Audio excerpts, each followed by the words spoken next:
Наместо поголема заштита со добивањето статус национален парк, природата на Шарпланина се повеќе се уништува.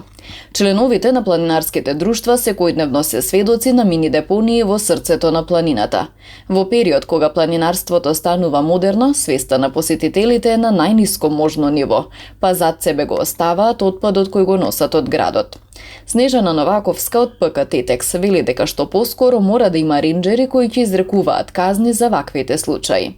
Ние како планинари, сите оние членови кои што се на планинарските клубови, знаат дека сите оние ѓубришта кои што се носат нагоре, сепак мора да ги вратиме назад дома, онаму од каде што сме ги донеле, а не да ги оставаме во планините. Она што најмалку може да направи националниот парк во овој момент е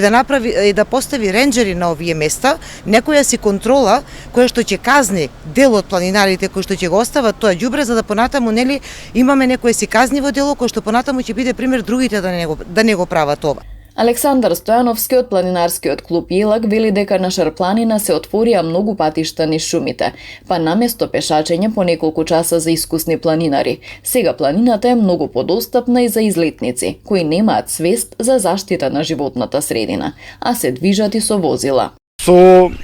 многу инфраструктурни зафати што се одвива во минатото од хидроцентрали, од градење на викет населби и слично, исто така сеќето на шума, се отворија голем број на пристапни патишта што сега се користат веќе од приватни возила, од џипови, од полесни коли, и така да за среќа или за жал се повеќе луѓе одат на планина. Тенденцијата на загадување на планината е зголемена, што од моторни возила, што од отпадоци, што од палење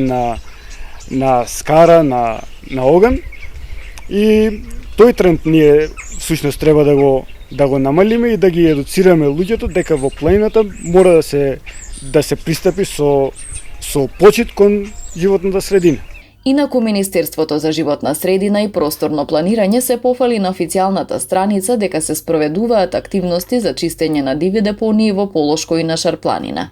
Според министерот Насер Нуредини, повторното појавување на диви депонии може да се спречи ако општините согласно Законот за управување со отпад обезбедат собирање и транспорт на комуналниот отпад, вклучително и во изолираните населби.